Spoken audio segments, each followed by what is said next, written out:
Welcome to On the Pedals, a Stolen Ride podcast. I'm your host, Imogen Cotter. Each episode, we dig into cycling, the community around it, and the realities of security and crime with the people who spend their lives inside these worlds. This week, I'm joined by Jeyda Heselton, founder and CEO of Fettle, a tech-enabled bike servicing company she launched in 2019 to modernize the repair experience for cyclists. Jeyda was working on mobility strategy at JustPark when she found herself asking a big question. If the future of inner cities isn't cars, what takes their place? The answer was clear to Jeyda: bikes. Jeyda saw how the cycling community was growing, but how there was still a gap in cycling. Bike shops were closing and servicing was becoming inconvenient and outdated. Fettle was built to fix that and has since grown rapidly, later being acquired by Kwik Fit Group and becoming the fastest growing bike repair network in the UK. Jeyda continues to lead the business. Jeyda, it's brilliant to have you here today. Thank you for having me. So take me back to that moment at JustPark when you're realizing that the travel kind of network is changing. What makes you land on bikes? And then how do you get from that point to Fettle? Yeah. Okay, so I'm going back into my memory bank now, back in probably 2018 when I started doing a lot of the research. And at that point, I'd actually been at JustPark for about 4 or 5 years, seen through a number of different projects. And we were starting to think about the fact that parking ultimately is not the best use of space in inner cities where we've got a lot of crowding happening. One car taking up one parking space is not a very efficient use of land. And assuming that somebody gets out of the car and drives somewhere else, then it sits empty for all of the period of time that the person who owns that space or uses that space is not there. So I started thinking about, actually, this is essentially a piece of land that is not working very well for cities and how we need space in cities. So it's not working very well right now. So I started doing some research on what else could we do with parking spaces that is helpful to how we want to move around cities. And the reason I had that angle for it is ultimately because I was working at a business where that was the problem that we were trying to solve.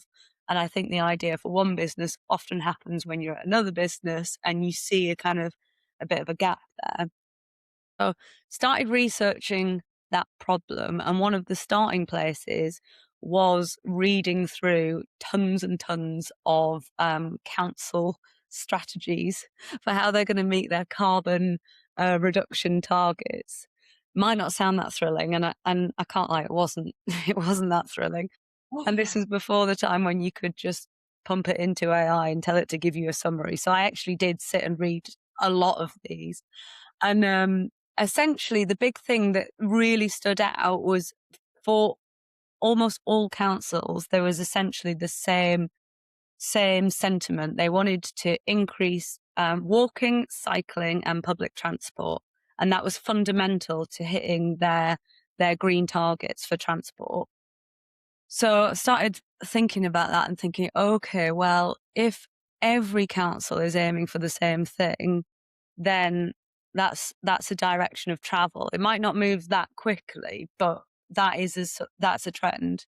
Then started looking globally and started seeing that actually globally there is a big movement where everybody is saying that we need transport that is clean for our cities and for our environment.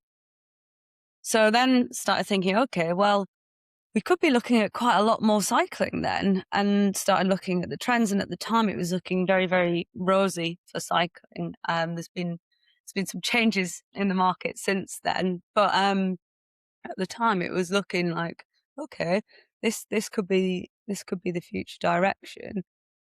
But I came from a tech background, and so I was quite used to, going on an app, booking your parking, going on an app, booking my hair salon, booking my massage, booking my fitness class, everything being very simple and easy. And I found that cycling and bike repair was not that at the time. It felt very archaic, actually. It was sort of calling around places or going in, seeing if they've got availability. Couldn't really understand half of what I was getting told by some mechanics. So I was thinking, if there's going to be a lot more people cycling, but the infrastructure for how you actually get your bike repaired is not really in keeping with modern day society, then we've got a problem. Maybe I was a little naive at the time because I actually think there's quite good reasons why the bike industry has struggled to keep up with modern day technology. Now that I'm actually in it, I really understand that there are some problems that are very embedded that make it quite difficult to modernize bike repair. But certainly at the time, that was my mission. I thought, right, I want to make it so that there is no barrier stopping people from choosing cycling as a mode of transport. So I want it to be convenient. I want it to be easy. I want it to be where they need it. I want it to be in keeping with the rest of their lives. And that was the path that I set on. I went about it in a slightly strange way because then we basically tried to set up bike workshops that fitted entirely into parking spaces. That was the original. That I was like the original thing that we did. Yeah. Um, which actually was, it was a good use of space and it was a really interesting experiment. But I think we learned from that actually the more successful we became, actually the more challenging it was to operate from a parking space. So we yeah, switched I that can model. imagine. Big crowd. Yeah, very tight, Well, very tight. what did it take off at the beginning? I mean, you've to me, it sounds like you really clearly identified that gap in the market, and it was much needed. So, was it a kind of an instant success, or No, it wasn't an instant success at all. We opened our first workshop in October 2019, and that was in London Bridge. I remember the first few months. I mean, October as a bike repair business, the winter is tough, and it's tough every year, and it always has been. But that's just kind of the way that the cookie crumbled at the time. So we ended up opening in October, which wasn't ideal. And then I remember thinking, God, we've done all of this work, and now how do I get customers? I've no idea how I get customers. So we were trying all kinds of different marketing stunts and ideas and contacting corporates and loads of different things. And then February 2020 comes around and the whole world shuts down. And yeah. And I know that cycling was deemed a way that people could still travel, and so bike repair was deemed as a necessary service. So we were allowed to stay open, albeit with lots of different ways of doing that. But I've just opened a workshop in the centre of London, London Bridge, and all of a sudden everyone's told you cannot go into work, you cannot go into the centre of London. So suddenly I was like, oh my God, we're never going to get any customers. So then we launched a collection and return service where we would go to people's houses, pick up the bikes, take it to the workshop, fix it, and return it. And that did end up being really, really popular almost straight away. yeah? Challenge Because I saw that that's something you still offer on the Yeah, we website. still offer that, yeah. So brilliant. Yeah, and people really, really value that. I mean, it makes sense as well. So, let's say you've got, 2 flat tires or you've got some sort of issue maybe with the drivetrain, you actually can't cycle the bike, then you're gonna have to lumber it somehow to a bike shop. So it is actually very convenient that we can pick up the bike and take it to the workshop. So yeah, people really liked that. So that was definitely popular. I mean, I guess one of the other challenges we had at that time is um, lots of people needed bike repair. We had no trading history to fall back on. So the supply chain completely fell over. So getting hold of parts was really, really difficult. Um, I think it was difficult for everyone, absolutely. But I'm just pointing out that we didn't even have kind of trading history to make logical guesses on, okay, well, we always sell lots of these. If there's huge demand, then let's just get a load extra of those. We didn't have Yeah. any of that. So we were really wanting to make a good impression on people and gain business and customers.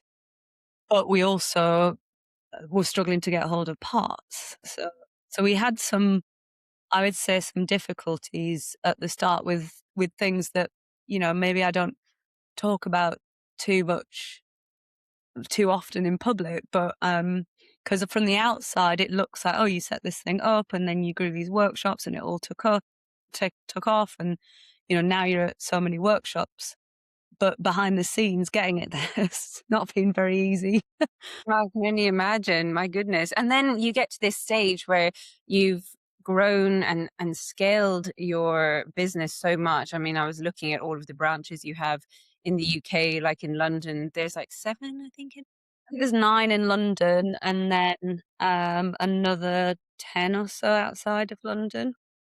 So Yeah. you had grown your business to a certain level, and then Kwik Fit came along. And how did that happen? That did you feel it was just the right time to expand it, like, to the whole nation at that stage? Yeah, I mean, I was wanting to expand it nationally anyway, because I felt that I really strongly believe that the UK needs a strong bike repair network to support cycling.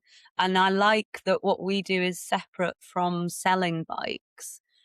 In the same way that for Kwik Fit, as an example, they don't sell cars, so there's no vested interest there. They're purely focusing on making sure that the cars that are out there are safe. So I think that there's a real space for that within cycling, and I want to normalise that for the UK. And in 2022 is when we first partnered with Kwik Fit, and essentially what I was seeing is that expanding nationally was going to be very challenging, and quite slow if I didn't have a partner who could support that journey, who would also get a benefit from the partnership. So I'm interested in a national expansion, which means I need a retail footprint all over the place, and getting hold of retail spaces on the right terms without taking on too much risk is quite hard. Kwik Fit at that same time are looking to the future of travel and thinking about, okay, we can see that it's changing globally, and there's going to be less and less cars even allowed in inner cities. You can see with congestion charges and ULEZ zones and various different schemes that all kinds of cities are putting in. They're trying to make it so that people choose cars where a car is appropriate, but in dense urban environments, we're being encouraged not to use them. Mhm. So they're looking to the future and they're thinking, okay, well, actually, it looks like bikes and bike-like vehicles, like cargo bikes, as an example, are going to be really important for the future of travel. How do we make sure that we're keeping up with? So it was a kind of mutually beneficial arrangement where it's like, okay, well, we can work together here, and it'll serve both sides. Did you Um, feel it, like fettle was your baby and you were thinking, "Please, like, mind this?" yeah, yeah, 100%. Definitely. But all the people that I've worked with on that side have been really invested in trying to support us and make it work. And they've demonstrated that through continuing to support it. At the point of the acquisition, we had 6 workshops, 5 of which were in London, 1 in Bristol, and we now have, I think, 20 workshops, and that just wouldn't have been possible without the support of Kwik Fit. So whilst the business has now gone on a sort of like, it's like I could see it in different phases. I see this as a different phase, Yeah. and it's not a phase that I originally kind of imagined it would be on, but I actually think this is the best way to support that national expansion. Yeah, yeah. I mean, it's incredible. I mean, what you've done is bring, like you say, you've brought that ease of and the necessary care that bikes need as well to the whole of the UK. So Yeah, yeah. Yeah. really amazing. It's amazing to see you had an idea, you were at JustPark, you were thinking, oh, I've like identified an issue, and now the scale it's at today, it's really incredible. So I Yeah. found it really inspiring when I read that. Yeah. Well, Cool. yeah, I have to thank all the people along the way. I I started this with a co-founder who was very involved for a really long period of time, um, and supported every step along the way. And I think there's quite a lot of people in the early stages who knew what we were thinking about and encouraged it not just in terms of, oh, I'll help you with this bit and I'll help you with this bit. I had backing from investors, which was really fundamental. People say, actually, I agree this is an issue that needs solving, and I think your team was going to be able to do it, and they trusted us with funds to try and scale that. So wouldn't have been possible without all of those people along Yeah. the way. Yeah. Takes a village. Yeah, it does. Um, you mentioned something during one of your answers about the changes that you've seen in the bike industry, and that's something we touch on in a lot of these episodes. Is like how the bike industry has changed since you became involved in it, and you're obviously getting a front seat to it because like a lot of people come to workshops, and you're seeing it from the beginning until now. Yeah, Um, so yeah, how has it changed in your time in the industry? yeah. Um, I'd say some of the biggest changes around the types of bikes that we're getting in the workshop in the first 2 to 3 years. I wouldn't say we had that many electric bikes, Mhm. like a sort of, and same for cargo bikes actually. Um, but now we get a meaningful proportion of our jobs are electric bikes and cargo bikes, which has been quite an interesting challenge to rise to, I'd say, because ultimately the success of the workshop lies in the skills of the team delivering the service and repairs, and the success of running a network is around being able to ensure that that's happening consistently, reliably, everywhere. And actually, what we've seen is that the types of e-bikes and cargo bikes that are coming in are so varied, and it's a new type of technology. So it requires a lot of learning on the job, and often the diagnostics and the information online from manufacturers is a little bit all over the place. It's not held in one tidy place where you can go to and say, right, okay, this is how I do this is how I do this. So it's I would say that the types of bikes that we get and our ability to serve them, keeping up with that, making sure that everyone's got the right skills that they need to, has been one of the big changes that we've seen. I mean, I ride my bike every day in London, and the other change that I definitely notice is around bike share schemes, which Mm. seem to have absolutely flown in the last few years. I mean, when you're in central London on a sunny day, it's just chock a block with shared bikes, which Mhm. which I actually like. Sometimes people say to me, "Doesn't that mean you'll get less people who own bikes, and therefore you'll get less business?" And I just don't really think of it that way. I think I can't remember the phrase where it's like a rising tide lifts all boats. Yeah, yeah. Yeah, so I think, the more we see people riding bikes and we normalize that as a way of getting around, then I think that can only then lead to further bike ownership and more people cycling, which is ultimately what I want.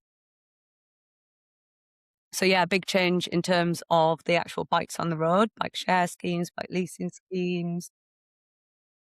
What other changes have I seen? I think there's been changes in the technology to support on the back office side of things, so bike repair, mechanics, and the way that we process things. I At the time that we were launching, I felt that there weren't very many um, modern systems to support that, and I now see that that has changed quite significantly. Yeah, yeah. Yeah, it feels, I mean, I'm sure you're seeing it a lot more, definitely in London, but the e-bike growth is huge, and it's great because it gets people out. But we had somebody on the podcast recently who was talking about the converter kits and the added level of difficulty that brings to just the bike industry as a whole. I mean, for mechanics, for bike shops, for everything. So yeah, Yeah. it's really touched on that. Um, There are a lot of things, particularly in the like, for example, converter kits. There's just a lot that's in flux at the moment. mhm. So it's like we it hasn't yet been figured out exactly how we class these vehicles, what's legal, what's not legal, the public perception and consumer knowledge of what is right and what is wrong in terms of a vehicle that they can use is also not there. And I don't blame consumers for that. I just think we're in a state of flux at the moment where all these new models and technologies are coming out. And so working out how we're actually going to handle them is following a little bit behind. Yeah, yeah. Just playing catch up. Yeah. Yeah, yeah. So that's kind of where you've seen the industry come from, but then where do you envisage it and fettle going in like the next 5 years? Do you see big change ahead? I would love to see big changes ahead. I hope so. Yeah. Yeah. The biggest challenge that I think we face um, that I'm hoping we can tackle together as an industry is around actually just take up of bikes. It's still a niche. It's still a niche activity, and actually, the UK is lagging behind Europe quite significantly on people just choosing cycling as a mode of transport. So I'm hoping that as an industry, we can pull together and try and target the 96% of people who don't cycle at least once a week. Hmm. I think we can do that at the same time as offering great support to the 4% who do cycle regularly. But I just see the biggest prize is us getting more people on bikes. The more people we have on bikes, the more I think the government is able to support and invest in it, and the better the infrastructure becomes and the services become. Um, with fettle, I'm hoping it's sort of linked to that point I've just said. I'm Kwik Fit is a household name, and they service, I don't know how much of the UK households, but I know it's a lot. And I'm hoping that I think there's a lot of crossover between car drivers and cyclists, despite what the media might try and make you think that we're all at war with each other. I actually think there's a huge amount of crossover, and I'm hoping that with this partnership with Kwik Fit and now being part of the group, we can try and bring together this cars and bikes thing a Yeah, bit I would, more I and would love that. yes, that's what I'd really love, and I'd love if we can use the power of a household name like that to try and lift the number of cyclists. Yeah. Oh my God. I mean, my dream is for better relations between cars and drivers. Yeah, I really, and for that to be portrayed in the media, because I think that when it's portrayed as the opposite, it actually just leads to like it's a self-fulfilling prophecy. absolutely. Yeah. Yeah, yeah, So it doesn't make you feel very safe on the roads when you know that there's a lot of animosity out there. no, no, definitely not. And when you say about getting more people into cycling, like that 96% that we need to get on bikes, Yeah. what do you think are the main barriers? I mean, I think I could reel off some, but Yeah. Um, so some of the thing, I mean, there's the obvious thing about infrastructure because cycling alongside cars is not that fun and not that safe. Bike parking is always cited as a big issue, and I do agree with that. I mean, uh, I've got a bike that I keep at home in my shed that can't leave my sight, and then I've got a bike that I can leave locked anywhere, but I don't really enjoy cycling. Mhm. So I end up having to cycle that one quite a lot because I know that from a bike parking's perspective, there's nothing really secure. So Mhm. that's Yeah. definitely an issue. Um, there's one that I think is trying to get tackled at more of a government level, which is around making sure that enough people are learning how to ride a bike at a young age. Swimming is on the curriculum, but I don't believe cycling is. And there's quite a lot of evidence to support that if people cycle when they are a child or a teenager, they are much more likely to then continue that into adulthood. So I think that's really, really important for getting that 96% cycling. Yeah, yeah. I mean, lots of valid points. I definitely the infrastructure thing is a huge one. I think unless you're living in the Netherlands, every country can learn. Ireland, I'm from the west of Ireland, no bike infrastructure barely anywhere. So Ugh. I can relate. But the bike parking thing, I'm going to bring this onto a topic which is about your stolen live bike because you mentioned that you obviously only have one bike now that you can't leave out of your sight. Yeah. Bad experience. I saw your beautiful poem to your live. Yeah. Honestly, I felt the sadness. It I was can't so sad. imagine it. Oh, Yeah, it was so sad. I've had 4 bikes stolen in London, I think. Yeah. gosh. Um, and I honestly I you might that might make it sound like I'm a liability, but it was all taken from me in situations that were like, broken locks Oh, and from God. my own, we had a bike parking secure facility in when I used to live in Shoreditch and somebody must have got in there somehow, broken the lock and taken it. So Mm. yeah, the live bike was really painful. I'd just been on this dreamy cycle trip with my friends. I'd been away for 5 days on that bike, and then I went and met a friend, and I had it locked outside where we were meeting. And then I came back out, and it was gone. I was gutted. I was really gutted. Yeah. Uh, My and do you see like, the poem was beautiful. I could almost feel the annoyance, the sadness, and, like, the fun you'd had on that bike. yeah, Somebody to just come along and steal it. I know, and I felt the other thing that annoys me about it is I feel they won't appreciate it in the same way that I did. Yeah. It's probably just been sold onto someone. It's probably been sold for nowhere near what it was worth. Certainly not the sentimental value. They've just ruined my not just my day, but they've just taken something from me that was very personal and close to me. So yeah, that's actually it definitely has an effect now because I've replaced the live bike with a new road bike that I can use on longer cycles and trips and things. But I'm now so paranoid. I honestly I haven't ridden it at all since last summer because and there's lots of times that I want to ride it. But I just then I don't know where to park it in a place that would be safe.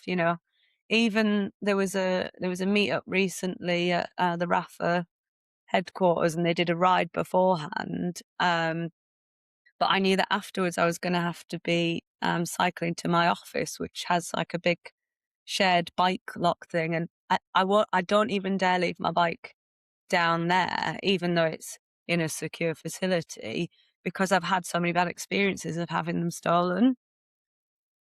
Yeah, so it meant I didn't do the ride, and the entire only reason that I didn't get to do the ride that I otherwise would have liked to do is because I was worried about where I could leave my bike. Unbelievable. Yeah, Somebody who's, like you say, they don't have that sentimental attachment to the bike. For them, it's just a bike. yeah. And I suppose, like, my question would be like, did that change your experience of, you're involved in the bike industry, you're having people coming in and out to your workshops all the time. Did it change your experience of then dealing with bike theft for your customers? We do often get people contacting us and saying that they've had a bike stolen. They give the description, maybe the photo, and we always share it around all of our workshops in case it comes in. I don't think we've ever once had a case where we've come across one that we've recognised from any of those descriptions. Sadly, so yeah, it's just so hard to prove, right? If somebody comes in with their bike, how would we? there's no kind of registration plate. There's no log like with a car. If somebody says it's their bike, You have how would we refute that? Other than somebody having contacted us with like his this is my bike and happen to have the serial number photos, things like that. yeah. I actually read an article this morning. Do you follow the Escape Collective? They're like a group of journalists who do cycling um, journalism, and one of them had done a story on basically his bike had been stolen in Australia, and he had basically had the same pain that you have. And he was like, okay, if it happens to somebody else, I want to help them. So he went on Facebook Marketplace and started looking up, bikes that he could tell were clearly stolen. They were either Yeah, way under what they should be sold for, or the descriptions were just super basic, didn't make sense to a cyclist. yeah, And he actually went and ended up getting a bike and taking it for 200 Australian dollars from this guy who had no idea the bike was worth about, you know, 14 times that. And he brought it back to the owner. So it was like a happy end, like a lovely story, happy ending, but it's so really happens yeah. I have because heard of friends where they've had um somebody told me about they had a bike stolen and then they bumped into somebody riding their bike and it had obviously been sold to them, but they were like, "That's my bike," and then could describe it and then managed to get the bike back. And I really remember just being my mind was blown by that. jealous I as well. really does. Every time I've had a bike stolen, then for weeks, months, even still now today, I'm on the lookout. I can imagine.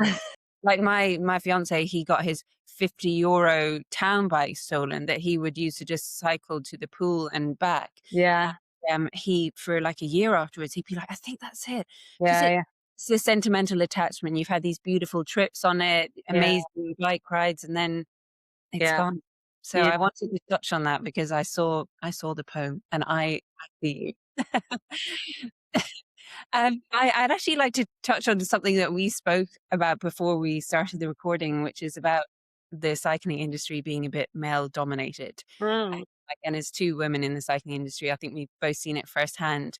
yeah. Um, when you were founding Fettle, did you come across any like barriers as a woman? Um, Mm. yeah, I'd just be interested in your experience setting something up in a male dominated industry. Oh, I think throughout my career, I've constantly had challenges that I think I've had to navigate just by being a woman. I've definitely experienced. I've gone to. I actually. There are some bike shows and exhibitions that you can go to, and they can get quite techy. Um, and I just don't enjoy that experience at all because every time I've been, I feel I've had some quite rude treatment whilst I've been there, and it's like not giving me the time of day. Whenever there's a queue of people waiting to speak to somebody on the stand, even though I've been waiting there longest, they always go towards the men, and I just, it's just, it's just not been a nice environment for me at all. So that's been a bit tricky. In in Fettle itself, in our head office, we always had quite a lot of women that I hired into various different positions, which was always helpful. In our workshops, we sadly have not had anywhere near the number of women that I would like to have, and that's we've tried to have various different conversations with the women that we did have, and with the rest of the team on is there anything that we can specifically do to try and change this and try and encourage women to join the business on the repair side. I wouldn't really say any of the things that we've done so far have been effective enough because we're still in the same position. Mhm. So I would say that's a live challenge. Um, and I guess then that has a bit of a knock on effect to your question about like my role in all of this as a woman in a male dominated industry. It means that I feel that I have to represent women's voices in particular in the organisation a bit more than maybe I would otherwise. So, for example, in our marketing, in our customer voice, I'm always trying to make sure that the women's side of things is heard. Um, yeah, but unfortunately, I don't really have a solution on it. Other Mm. than, I think that's the perfect thing, what you say. And I think what we can do as women in this industry is just keep saying, what about the women? Like, oh, and have you thought about the female cyclists? I think mm, while we don't have all of the answers, I think just even making that point of, oh, yeah, and the women's jersey should be this fit, or like mm, I don't know what it is, but whatever industry you're in within cycling, I think just being able to interject, yeah, I think that's the power that we have. That's the yeah, most just showing off. yeah, Really yeah, yeah, yeah, saying, yeah. So what do you think needs to change in the industry um, to make it a bit more accommodating or like welcoming for female cyclists, female entrepreneurs in cycling? What do you think needs yeah. to change? I think it links to that 96% again. Um, I think part of the reason why it's not as inclusive as it could be is because it's still the entire well, not the entire industry, but there's a massive focus on where the most customers are, which is sadly men, and men who are like enthusiasts about cycling, leisure riders, not so much commuters, not everyday people just using it as a way of getting around. So I think if we can shift the focus to being all people who are just using what happens to be a bike for getting around, then that should be more inclusive, because all of a sudden you're opening up to the whole of society. It doesn't matter gender, race, disability, anything. This is now something that needs to be for everyone. Mhm. Yeah, and it will only benefit the cycling industry as a whole, the Mm, more women that we bring into it. I mean, the more eyes you bring um, onto races, onto anything in marketing, I mean, the more beneficial for cycling. So, yeah, and by the way, I'm also not against kind of like racing and enthusiasts. I think there's a big space for that, and I also see how it has this really nice trickle down effect where if you've got these like athletes performing on a world stage, which we've got a lot of women who are representing at that level, that has a trickle down effect, which I think is beneficial to people taking up cycling. But I still think beyond racing and cycling as a sport, we could do with championing and empowering as much just everyday people using their bike to get around. yeah, because at the end of the day, I suppose the people who are racing at a world tour level is like 0.001% of us. Yeah, exactly. Yeah, you need to widen the Yeah. net. And a lot of people talk about there's a lot of kit that you can wear if you wanna go out riding and do it as a sport. You don't have to wear that stuff, especially not if you're, just going around town. You can just wear, like, anything that's comfortable to Yeah. cycle in, really, anything comfortable to move in, and that it might be perceived as a small barrier, but people will see if they see it as a sport where you have to get into all this, like, special gear and it can't just fit into your life, then that will be a barrier. Yeah, yeah, I agree. I agree. Even with those like shared bikes, I mean, I use them here as well. Yeah. And I mean, I would never, you know, get all special fancy gear out for that. You can just hop on and Yeah, get on yeah, this and ride into town. It's the most freeing thing. I absolutely love it. yeah. So just I knowing I can dock it and that Yeah. it's Yeah, I love that element as well. I often get on in I'll be wearing heels and and like a dress and things, got and to it's fit like, into your life. "Well, yeah, exactly. Why are you cycling in that?" And but there's no like, this doesn't stop me from cycling. It's fine. Oh, yeah, I agree.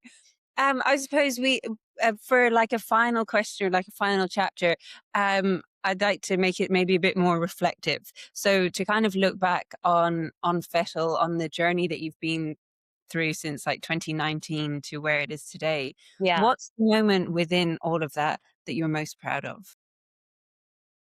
Ooh. Moment I'm most proud of. Uh,